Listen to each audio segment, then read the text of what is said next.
ನೋಡಿ ಇಲ್ಲಿ ರಾಜ್ಯಪಾಲರ ನಡೆ ಇದೆಯಲ್ಲ, ಸಾಕಷ್ಟು ಪ್ರಶ್ನೆಗಳಿಗೆ, ವಿಮರ್ಶೆಗಳಿಗೆ, ಟೀಕೆಗಳಿಗೆ ಒಂದು ಕಡೆ ಗುರಿಯಾಗ್ತಾ ಇದೆ. ಮುಖ್ಯಮಂತ್ರಿಗಳ ವಿರುದ್ಧ ಪ್ರದೀಪ್, ಅನಂತರದಲ್ಲಿ ಅಬ್ರಹಾಂ ಬಂದಿದ್ದರು, ಸ್ನೇಹಮಯಿ ಕೃಷ್ಣ ಬಂದಿದ್ದರು, ದೂರು ಕೊಟ್ಟರು ಅಂದ ತಕ್ಷಣವೇ ಇದೇ ಸಿದ್ದರಾಮಯ್ಯನವರ ವಿರುದ್ಧವಾಗಿ ರಾಜ್ಯಪಾಲರು ತನಿಖೆಗೆ ಅಥವಾ ಪ್ರಾಸಿಕ್ಯೂಷನ್ಗೆ ಅನುಮತಿಯನ್ನು ಕೊಟ್ಟುಬಿಟ್ಟಿದ್ರು. ಆದರೆ ಇದೇ ರಾಜ್ಯಪಾಲರು ಬೇರೆ ಫೈಲ್ಗಳ ಕಥೆ ಏನು ಮಾಡಿದ್ರು ಅಂತ ಎಲ್ಲರ ಪ್ರಶ್ನೆ. ಅದೇನು ಕುಮಾರಸ್ವಾಮಿ ಅವ್ರದ್ದು ಅಂತ ಮಾತಾಡ್ತಾ ಇದ್ರು, ಶಶಿಕಲಾ ಜೊಲ್ಲೆ ಅಂತ ಮಾತಾಡ್ತಾ ಇದ್ರು, ನಿರಾಣಿ ಅಂದರು, ಜನಾರ್ದನ್ ರೆಡ್ಡಿ ಅಂದರು, HD ಕುಮಾರಸ್ವಾಮಿ, ಇವ್ರದ್ದೆಲ್ಲ ಏನಾಯ್ತಪ್ಪ ಅಂತ ಕತೆ ಬಂದಾಗ ರಾಜ್ಯಪಾಲರು ಪ್ರತಿ ಒಂದೊಂದು ವಿಚಾರದಲ್ಲೂ ಕೂಡ ಈ ಕೇಸನ್ನು ಸಿದ್ದರಾಮಯ್ಯನವರ ಕೇಸನ್ನಷ್ಟೇ ತೀವ್ರವಾಗಿ ತಗೊಳ್ತಾ ಇಲ್ಲ ಅಂತ. NDA ನಾಯಕರಿದ್ದಾರಲ್ಲ, 4 ಫೈಲ್ಗಳಿಗೂ ಕೂಡ ಕೆಲವು ಕಡೆ ವಿಳಂಬ ಧೋರಣೆ, ಕೆಲವು ಕಡೆ ಟೆಕ್ನಿಕಲ್ ರೀಸನ್ನು, ಕೆಲವು ಕಡೆ ನಾನು ಕೊಡಲ್ಲ ಅದನ್ನು ತನಿಖೆಗೆ ಅಂತ, ಈ ಥರದ ಒಂದು ವಾದದಲ್ಲಿ ರಾಜ್ಯಪಾಲ ಥಾವರ್ ಚಂದ್ ಗೆಹ್ಲೋಟ್ ಇದ್ದಾರೆ. ಎಲ್ರಿಗೂ ಆಶ್ಚರ್ಯ. ಕಾಂಗ್ರೆಸ್ ನಾಯಕರು ಬಿಡಿ, ರಾಜಭವನಕ್ಕೆ ಇವರು ಹೋಗಿದ್ದರು. ಕಾಂಗ್ರೆಸ್ ನಾಯಕರು ಮುತ್ತಿಗೆ ಹಾಕ್ಬಿಡ್ತೀವಿ, ಆ ಕೇಸ್ ಯಾಕೆ ತನಿಖೆ ಕೊಟ್ಟಿಲ್ಲ ಕೇಳ್ತೀವಿ ಅಂಥೇಳಿ. ಕಾಂಗ್ರೆಸ್ ನಾಯಕರಿಗೆ ಯಾರಿಗೂ ಕೂಡ ಲವಲೇಶದ ನಾಲೆಡ್ಜ್ ಅವತ್ತಿಗೆ ಇರಲಿಲ್ಲ ಅಂತ ಕಾಣುತ್ತೆ. ಕಾರಣ ಇಷ್ಟೇ, ಅಷ್ಟೊತ್ತಿಗಾಗಲೇ 4 ಫೈಲ್ಗಳನ್ನು 4 ದಾರಿ ಹಿಡಿಸ್ಬಿಟ್ಟಿದ್ರು ಯಾರು, ರಾಜ್ಯಪಾಲರು.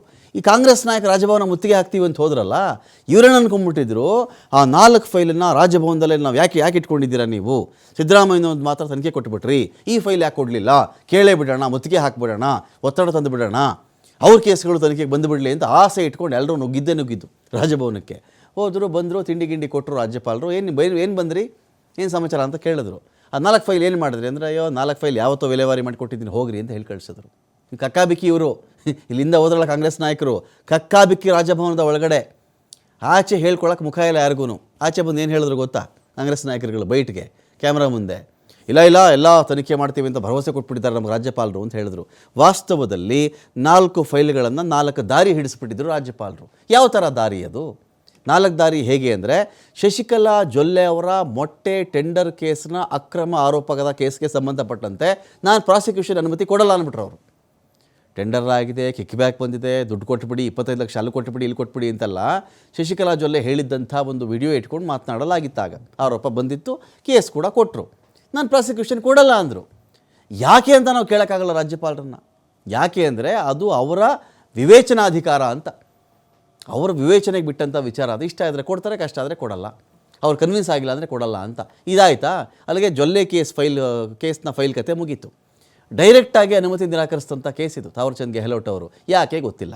ಶಶಿಕಲಾ ಜೊಲ್ಲೆ ಅವರು ಕೂಡ BJP ಒಬ್ಬರು ನಾಯಕಿ. ಮಾಜಿ ಮುಖ್ಯಮಂತ್ರಿ ಕುಮಾರಸ್ವಾಮಿ ಅವರ ಕೇಸು, ಈ ಕಥೆ ನೋಡಿ, ಇದು ಭಾಳ ಇಂಟ್ರೆಸ್ಟಿಂಗ್. ಇದೇನೋ ಸುಮ್ಮನೆ ಯಾರೋ ಇವತ್ತೋ ನೆನ್ನೆನೋ ಬಂದು ಕಂಪ್ಲೇಂಟ್ ಕೊಟ್ಟಿದ್ದಲ್ಲ ಕುಮಾರಸ್ವಾಮಿ ಅವ್ರ ಕೇಸಲ್ಲಿ.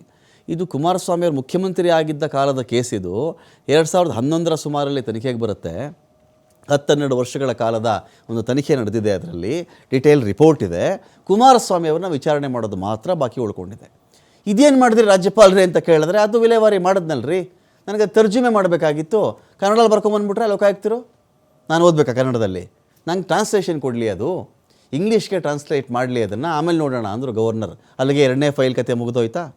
ಇಂಗ್ಲೀಷಲ್ಲಿ ಟ್ರಾನ್ಸ್ಲೇಷನ್ ಬೇಕಂತೆ. 550 ಎಕರೆ ಕೇಸ್ ಅದು. 10 ಸೈಟು, 14 ಸೈಟು, 3 ಎಕರೆ 16 ಗುಂಟೆ ಕೇಸ್ ಅಲ್ಲ ಅದು. 550 ಎಕರೆ ಗಣಿ ಜಮೀನದು.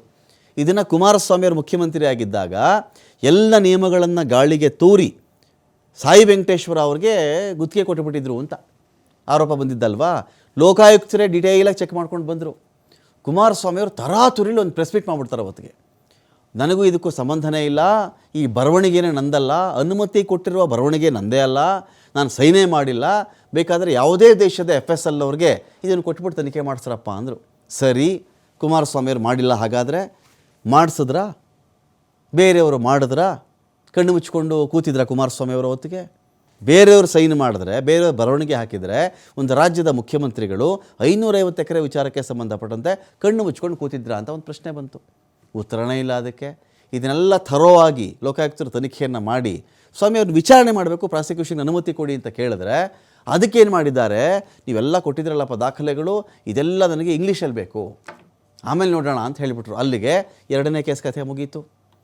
ಅವ್ರು ಯಾವತ್ತಿಗೆ ಟ್ರಾನ್ಸ್ಲೇಟ್ ಮಾಡಿ ಅಂತ ಕೇಳಿದ್ರು ಆ ಕೇಸ್ ಕಥೆನೂ ಮುಗಿದೋಯ್ತು ಅಲ್ಲಿಗೆ. ಅದು ಬಂದಾಗ ನೋಡ್ಕೊಳ್ಳೋಣ ಅಂತ SIT ಅಧಿಕಾರಿಗಳಿಗೆ ಟ್ರಾನ್ಸ್ಲೇಟ್ ಮಾಡಿಕೊಡಿ ಅಂತ ರಾಜ್ಯಪಾಲರು ಫೈಲನ್ನು ವಾಪಸ್ ಕಳಿಸಿದ್ದಾರೆ. ನಿರಾಣಿ ಕೇಸಲ್ಲಿ 3ನೇ ಫೈಲ್ ಹೆಂಗೆ ಹೊಡೆದಾಕಿದ್ದಾರೆ ನೋಡಿ ಅವರು ರಾಜ್ಯಪಾಲರು. ನಿರಾಣಿ ಕೇಸು ಸಣ್ಣದು ಯಾವುದೋ ಒಂದು ಅನಿಮೇಷನ್ ವಿಡಿಯೋಗೆ 4 ಕೋಟಿ 4.25 ಕೋಟಿ ಎಲ್ಲ ಬಿಲ್ ಹೋಗಿತ್ತಲ್ಲ, ಯಾಕೆ ಇದೇನು ಕತೆ, ತನಿಖೆ ನಡೀಬೇಕು, ಭ್ರಷ್ಟಾಚಾರ ಆಗಿದೆ ಅಂತ ಕೇಸ್ ಬಂದರೆ ಇದಕ್ಕೇನು ಮಾಡಿಬಿಟ್ರು, ನೀವು ಕೊಟ್ಟಿರ್ತಕ್ಕಂಥ ಮಾಹಿತಿ ನನಗೆ ಸಾಕಾಗ್ತಾ ಇಲ್ಲ, ನನಗಿನ್ನೂ ಜಾಸ್ತಿ ಮಾಹಿತಿ ಬೇಕು, I want more information on this case ಹೇಳಿಬಿಟ್ರು. ಅಲ್ಲಿಗೆ ರಾಜ್ಯಪಾಲರು ಏನು ಮಾಡಿದ್ರು, 3 ಕೇಸ್ಗಳನ್ನು ಒಡೆದು ಹಾಕಿದಂತೆ ಆಯಿತು. ಇತಿಹಾಸದಲ್ಲಿ ಮೊದಲ ಬಾರಿಗೆ ಪ್ರಾಸಿಕ್ಯೂಷನ್ಗೆ ಕೊಡುವುದಕ್ಕೆ ರಾಜ್ಯಪಾಲರು ಕೊಡ್ತಾ ಇರ್ತಕ್ಕಂತಹ ಕಾರಣ ಭಾಷಾಂತರ, ಟ್ರಾನ್ಸ್ಲೇಟ್ ಅನ್ನೋ ಒಂದು ವಿಷಯವನ್ನು ಕೊಟ್ಟುಬಿಟ್ಟು ಈ ಕೇಸಲ್ಲಿ ಟೈಮ್ ಬೈಯಿಂಗ್ ಮಾಡ್ತಾ ಇದ್ದಾರೆ ಅವರು ಅಂತ. ಖಾಸಗಿ ವ್ಯಕ್ತಿಗಳ ದೂರಿನ ಆಧಾರದ ಮೇರೆಗೆ ಮುಖ್ಯಮಂತ್ರಿಗಳ ವಿರುದ್ಧದ ಪ್ರಾಸಿಕ್ಯೂಷನ್ಗೆ ಎಲ್ಲಿಯೂ ಹೆಚ್ಚಿನ ಮಾಹಿತಿ ಅವಶ್ಯಕತೆ ಸೋಫಾರ್ ಬಂದಿಲ್ಲ. ಇದು ಸರಿಯೋ ತಪ್ಪೋ ವಿಮರ್ಶೆ ಮಾಡೋಕ್ಕೆ ನಾವು ಯಾರೂ ಅಲ್ಲ, ಏನು ನಡೆದಿದೆ ಅದನ್ನು ಮಾತ್ರ ಹೇಳ್ತಾ ಇದ್ದೀವಿ. ರಾಜ್ಯಪಾಲರು ಯಾವ್ಯಾವ ಫೈಲ್ಗೆ ಏನೇನು ಕಾರಣಗಳನ್ನು ಕೊಟ್ಟು ರಿಜೆಕ್ಟ್ ಆದರೂ ಮಾಡಿರಬಹುದು, ವಾಪಸ್ಸಾದರೂ ಕೊಟ್ಟಿರಬಹುದು, ನಾನು ಪ್ರಾಸಿಕ್ಯೂಷನ್ಗೆ ಕೊಡಲ್ಲ ಅಂತಾದರೂ ಹೇಳಿರಬಹುದು, ಟ್ರಾನ್ಸ್ಲೇಟ್ ಮಾಡಿಕೊಡಿ ನನಗೆ ಅಂತ ಕೂಡ ಕೇಳಿರಬಹುದು. ಅವರು ಹೇಳಿರುವ ಕಾರಣಗಳನ್ನು ಸಿದ್ದರಾಮಯ್ಯ ಅವರ ಕೇಸ್ಗೆ ಸಂಬಂಧಪಟ್ಟಂತೆ ಹೋಲಿಸಿ ನೋಡಿದಾಗ ಇದೇನಿದು, ಈ ನಾಯಕರಿಗೆ ಒಂಥರ ಅವ್ರಿಗೆ ಒಂಥರ ಆಗಿದೆಯಲ್ಲ ಅಂಥೇಳಿ ಸಹಜವಾಗಿ ಒಂದು ಅನುಮಾನ ಬರುತ್ತೆ. ಲೋಕಾಯುಕ್ತ ಪೊಲೀಸರ ಮನವಿಗೆ ಭಾಷಾ ಸಮಸ್ಯೆ ತೊಡಕಿದೆಯಂತೆ. ಪೊಲೀಸರು ಮನವಿ ಮಾಡ್ಕೊಳ್ತಾ ಇದ್ದಾರೆ, ಕುಮಾರಸ್ವಾಮಿ ಅವ್ರನ್ನ ಕಳಿಸಿ ಪ್ರಾಸಿಕ್ಯೂಷನ್ ಮಾಡಬೇಕು ನಾವು ಅಂತ ಹೇಳಿ. ಬಿಡ್ತಾ ಇಲ್ಲ. HDK ಕೇಸಲ್ಲಿ ಟ್ರಾನ್ಸ್ಲೇಷನ್ ಪ್ರಾಬ್ಲಮ್ಮು, ಸಂಡೂರಲ್ಲಿ 550 ಎಕರೆ ಜಮೀನನ್ನು ಸಾಯಿ ವೆಂಕಟೇಶ್ವರ ಕಂಪ್ನಿ ಕೊಟ್ಟಿದ್ದು, ಇನ್ನು ಕೆಲವು ಕೇಸ್ಗಳಲ್ಲಿ ಹೆಚ್ಚಿನ ಮಾಹಿತಿ ಬೇಕು, ಇನ್ನು ಕೆಲವು ಕೇಸ್ ನಾನು ಪ್ರಾಸಿಕ್ಯೂಷನ್ಗೆ ಕೊಡಲ್ಲ. ರೆಡ್ಡಿ ಅವ್ರ ಕೇಸಲ್ಲೂ ಕೂಡ ಭಾಷಾ ತೊಡಕಿನ ಸಮಸ್ಯೆ ಇದೆ, ಅವರಿಗೆ ಹೆಚ್ಚಿನ ಮಾಹಿತಿಗಳು ಬೇಕಾಗ್ತಾ ಇವೆ. ಹಾಗಾಗಿ ರಾಜ್ಯಪಾಲರು ಪಕ್ಷಪಾತ ಧೋರಣೆ ಅನುಸರಿಸ್ತಾ ಇದ್ದಾರೆ ಅಂತ ಹೇಳಿ ಒಂದು ಆರೋಪ ಕೇಳಿ ಬರ್ತಾ ಇದೆ. ಇದೀಗ ಹೈಕೋರ್ಟ್ ವಕೀಲರಾಗಿರ್ತಕ್ಕಂಥ ದಿಲೀಪ್ ಕುಮಾರ್ IAS ಅವರು ನಮ್ಮನ್ನು ಜಾಯ್ನ್ ಆಗಿದ್ದಾರೆ. ದಿಲೀಪ್ ಕುಮಾರ್ ಅವರೇ, ಸ್ವಾಗತ ಸರ್. ನಮಸ್ಕಾರ. ಇಲ್ಲಿ ಒಂದು ಪ್ರಶ್ನೆ ಏನು ಬಂತು ಅಂತ ಹೇಳಿದ್ರೆ, ನಾವೆಲ್ಲ ಮಾತಾಡ್ತಾ ಇದ್ವಿ, ಸಹಜವಾಗಿ ಸಿದ್ದರಾಮಯ್ಯನವರ ಮುಡಾ ಕೇಸು ಪ್ರಾಸಿಕ್ಯೂಷನ್ಗೆ ಕೊಡ್ತಾ ಇದ್ದಂತೆಯೇ ಹುಟ್ಟುಕೊಂಡಂಥ ಅನುಮಾನಗಳು, ಇವರು ಬೇರೆ ಪಾರ್ಟಿಯಿಂದ ನೇಮಕ ಆಗಿರ್ತಕ್ಕಂಥವ್ರು, ಕೇಂದ್ರ ಅಂತ ಒಂದು ಬರುತ್ತೆ, ಕೇಂದ್ರದಲ್ಲಿ ಅಧಿಕಾರದಲ್ಲಿರ್ತಕ್ಕಂಥ ಒಂದು ಪಾರ್ಟಿಯಿಂದ ನೇಮಕ ಆಗಿರ್ತಕ್ಕಂಥವ್ರು ಬೇರೆ ಪಕ್ಷದವ್ರನ್ನ ಟಾರ್ಗೆಟ್ ಮಾಡ್ತಾರೆ ಇವರು ಅಂತ ಹೇಳ್ತಾ ಇದ್ರು. ಇದರ ನಡುವೆನೇ ಕಾಂಗ್ರೆಸ್ ನಾಯಕರು ಒಂದು ಅಂದಾಜು ಕೂಡ ಇರಲಿಲ್ಲ ಅಂತ ಕಾಣುತ್ತೆ. ನಾವು ರಾಜಭವನಕ್ಕೆ ಮುತ್ತಿಗೆ ಹಾಕ್ತಾ ಇದ್ದೀವಿ, 4 ಫೈಲ್ಗಳ ಸ್ಟೇಟಸ್ಸು ಸ್ಥಿತಿಗತಿನೇ ಅರ್ಥ ಮಾಡಿಕೊಳ್ಳದೆ ಕಾಂಗ್ರೆಸ್ ನಾಯಕರು ನುಗ್ಗುಬಿಟ್ರು ಎಲ್ಲರೂ ರಾಜಭವನಕ್ಕೆ. ಅಷ್ಟೊತ್ತಿಗೆ ಚೆಕ್ ಮಾಡಿದ್ರೆ ಶಶಿಕಲಾ ಜೊಲ್ಲೆ ಫೈಲು ಪ್ರಾಸಿಕ್ಯೂಷನ್ ಕೊಡಲ್ಲ ಅಂದರು, ಕುಮಾರಸ್ವಾಮಿ ಅವ್ರ ಫೈಲ್ ಕೇಳಿದ್ರೆ ಟ್ರಾನ್ಸ್ಲೇಷನ್ ಮಾಡಿಕೊಡಿ ಅಂತ ಕೇಳಿದ್ದಾರೆ, ಇನ್ಯಾರ್ದೋ ನಿರಾಣಿ ಕೇಸ್ ಕೇಳಿದ್ರೆ ಹೆಚ್ಚುವರಿ ಮಾಹಿತಿ ಬೇಕು ಅಂತ ಕೇಳ್ತಾರೆ, ಇನ್ನೊಂದು ಫೈಲ್ಗೆ ನನಗೆ ಇದನ್ನು ಟ್ರಾನ್ಸ್ಲೇಟ್ ಮಾಡಿಕೊಡಿ ಅಂತ ಕೇಳ್ತಾ ಇದ್ದಾರಲ್ಲ, ಇದನ್ನು ನಾವು ಕ್ವಶನ್ ಮಾಡಬಹುದಾ ಅಂತ. ನೋಡಿ, ಇವಾಗ ಈ ಮುಖ್ಯಮಂತ್ರಿ ಸಿದ್ದರಾಮಯ್ಯವರು ಇದು ಏನ್ ಸ್ಯಾಂಕ್ಷನ್ ವಿಚಾರ ಬಂತು ಮೊದಲನೇ ಬಾರಿಗೆ, ಅದುವರೆಗೂ ಅದಕ್ಕೂ ಮೊದಲು ಎಷ್ಟು ಅರ್ಜಿಗಳು ಸ್ಯಾಂಕ್ಷನ್ಗೆ ಬಾಕಿ ಇದ್ದು ಅನ್ನೋ ಅಂಶವನ್ನ ಇದುವರೆಗೂ ಯಾರು ಕೂಡ ಹೇಳಿಲ್ಲ. ಅಂದರೆ ಇವಾಗ ನೀವು ಅಲ್ಲಿ ರೈಟ್ ಟು ಇನ್ಫಾರ್ಮೇಶನ್ ಆಕ್ಟ್ ಅಲ್ಲಿ ಅರ್ಜಿ ಹಾಕಿದ್ರೆ as of now there is no pending ಅಂತ ಹೇಳ್ತಿದ್ದಾರೆ ಹೊರತು as on the date of the giving sanction to the Siddaramaiah whether those applications are pending for sanction or not ಅಂತ ಹೇಳ್ಬಿಟ್ಟು ಯಾರು ಹೇಳ್ತಾ ಇಲ್ಲ. ಅಂದ್ರೆ ಇದನ್ನ ನೋಡಿದ್ರೆ, ಯಾಕಂದ್ರೆ ಬೇರೆ ರಾಜ್ಯ ಸರ್ಕಾರದ ಮಾಹಿತಿ ಪ್ರಕಾರ 4 ಜನಕ್ಕೆ ಸಂಬಂಧಪಟ್ಟಂತ ಅರ್ಜಿಗಳು ಸ್ಯಾಂಕ್ಷನ್ಗೆ ಅಲ್ಲಿ ಬಾಕಿ ಇದೆ, ಹೌದಾ? ಆದರೆ ರಾಜ್ಯ ಸರ್ಕಾರಕ್ಕೆ ಗಮನಕ್ಕೆ ಗೊತ್ತಿಲ್ಲದ ಹಾಗೆ ಅದನ್ನ ಯಾವಾಗ ರಾಜ್ಯಪಾಲರು ವಾಪಸ್ ಕಳಿಸಿದ್ದಾರೆ ಅನ್ನೋ ವಿಚಾರ ಕೂಡ ಇನ್ನು ಹೊರಗಡೆ ಬಂದಿಲ್ಲ. ಅಂತಂದ್ರೆ ಇದ್ರಲ್ಲಿ ಏನೋ ಸ್ವಲ್ಪ ಮುತುವರ್ಜಿ ವಹಿಸಿರೋಂಗ್ ಕಾಣುತ್ತೆ ರಾಜ್ಯಪಾಲರು. ಅಂದ್ರೆ ನನ್ ಮೇಲೆ ಈ ರೀತಿ ಅಪವಾದ ಬರ್ಬೋದು ಅಂತ ಹೇಳ್ಬಿಟ್ಟು ಏನೋ ಒಂದು ಊಹೆ ಮಾಡ್ಕೊಂಡು ಅದಕ್ಕೆ ಏನೋ ಒಂದು ತಾಂತ್ರಿಕ ಕಾರಣವನ್ನ ಕೊಟ್ಬಿಟ್ಟು ಅದನ್ನ ಹಿಂದಿರುಗಿಸಿರೋ ಚಾನ್ಸಸ್ ಕೂಡ ಸಾಧ್ಯತೆ ಇದೆ ಅಂತ ಹೇಳ್ಬೋದು. ರಮಕಾಂತ್, ದಿಲೀಪ್ ಅವ್ರು ಇಲ್ಲಿ ಏನು ಪ್ರಶ್ನೆ ಬರುತ್ತೆ ಅಂತ ಹೇಳಿದ್ರೆ, ಈಗ ಎಂಟೈರ್ ಒಂದು ಸರ್ಕಾರದ ಕಡೆಯವರು ಎಲ್ಲ ಮಾತಾಡ್ತಿರೋದು, ಅಲ್ಲ ರೀ, ಸಿದ್ದರಾಮಯ್ಯನವರ ಕಂಪ್ಲೇಂಟ್ ಕೊಟ್ಟರೆ 24 ಅವರ್ಸಲ್ಲಿ ನೋಟಿಸು ಕೊಟ್ಟುಬಿಡ್ತೀರಾ, ಆಮೇಲೆ ಪ್ರಾಸಿಕ್ಯೂಷನ್ಗೂ ಆರ್ಡರ್ ಮಾಡಿಬಿಡ್ತೀರಾ ನೀವು, ಆಲ್ರೆಡಿ ಇನ್ನೂ ಒಂದು ಕಂಪ್ಲೇಂಟ್ ಅಷ್ಟೇ ರಾಜಭವನಕ್ಕೆ ಬಂದಿರೋದು. ಆದರೆ ಕುಮಾರಸ್ವಾಮಿ ಅವರ ಕೇಸಲ್ಲಿ ಲೋಕಾಯುಕ್ತರು ತನಿಖೆಯನ್ನು ಮಾಡಿ SIT ತಂಡ ರಚನೆ ಮಾಡಿಕೊಂಡು ಅವರೆಲ್ಲ ತನಿಖೆಗಳನ್ನು ಮುಗಿಸಿ ಕುಮಾರಸ್ವಾಮಿಯನ್ನು ವಿಚಾರಣೆ ಮಾತ್ರ ಮಾಡಬೇಕಾಗಿದೆ, ಪ್ರಾಸಿಕ್ಯೂಷನ್ ಅನುಮತಿ ಕೊಡಿ ಅಂತ ಹೇಳಿದ್ರೆ, ನನಗಿದು ಕನ್ನಡಲ್ಲಿದೆ, ಇದು ನನಗೆ ಟ್ರಾನ್ಸ್ಲೇಟ್ ಮಾಡಿಕೊಡಿ ಇದನ್ನು ಅಂತ ಕೇಳ್ತಾರೆ ಅಂತ ಹೇಳಿದ್ರೆ, ಇಲ್ಲೇನೋ ಪಕ್ಷಪಾತಿಯಾಗಿ ನಿರ್ವಹಿಸ್ತಾ ಇದ್ದಾರೆ, ಕೆಲಸ ಮಾಡ್ತಾ ಇದ್ದಾರೆ ರಾಜ್ಯಪಾಲರು ಅಂತ ಹೇಳಿ ಕಾಂಗ್ರೆಸ್ ನಾಯಕರುಗಳ ಅನುಮಾನ ಇಲ್ಲಿ. ಇಲ್ಲ, ಇವಾಗ ಅವರು ಪಕ್ಷಾತೀತವಾಗಿ ಕೆಲಸ ಮಾಡಿದ್ರು ಅನುಮಾನ, ಪಕ್ಷಾತೀತವಾಗಿ ಮಾಡಿಲ್ಲ ಅಂದ್ರೂ ಅನುಮಾನ ಬಂದೇ ಬರೋದು ಸಹಜ. ಆದ್ರೆ ನೀವೇ ಈ ವಿಚಾರಕ್ಕೆ ಬಂದ್ರೆ, ಏನು ಭಾಷಾ ವಿಚಾರಕ್ಕೆ ಬಂದ್ರೆ, ಈಗಿನ ರಾಜ್ಯಪಾಲರು ನಮ್ಮ ರಾಜ್ಯದವರಲ್ಲ, ಅವರಿಗೆ ಕನ್ನಡ ಬರುತ್ತೆ ಅನ್ನೋ ವಿಚಾರ ಕೂಡ ನಮಗೆ ಗೊತ್ತಿಲ್ಲ. ಹ್ಮ್.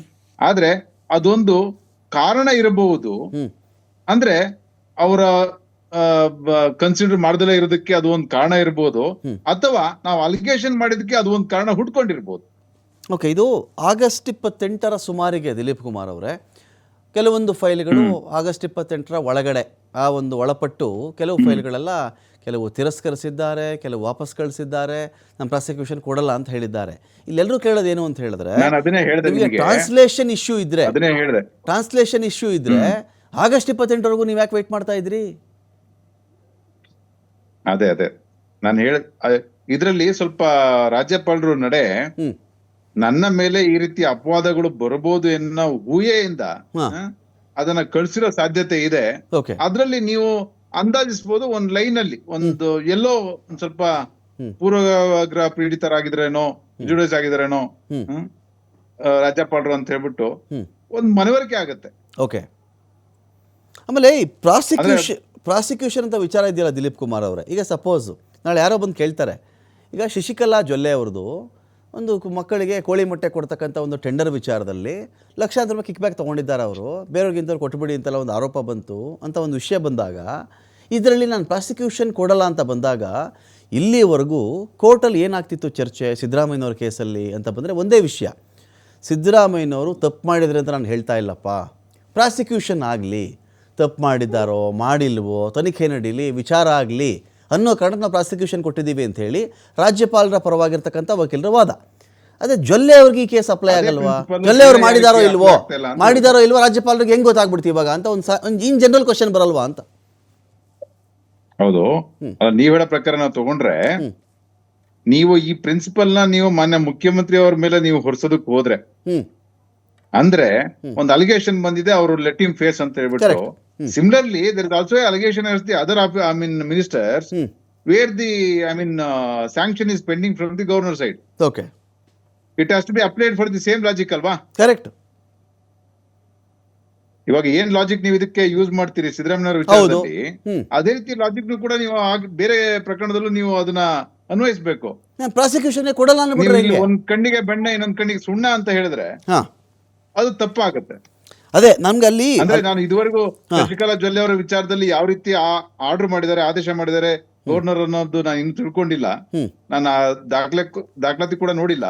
ಹಾಗೇನಾದ್ರು ಆಗಿದ್ದಲ್ಲಿ, ಅಂದ್ರೆ ಇದರಲ್ಲಿ ಸರಿಯಾದ ದಾಖಲಾತಿ ಇಲ್ಲ ಅಥವಾ ನಾನು ಸ್ಯಾಂಕ್ಷನ್ ಕೊಡಲ್ಲ ಅಂತ ಹೇಳ್ಬಿಟ್ಟು ಯಾರು ರಿಜೆಕ್ಟ್ ಮಾಡಿದ್ರೆ,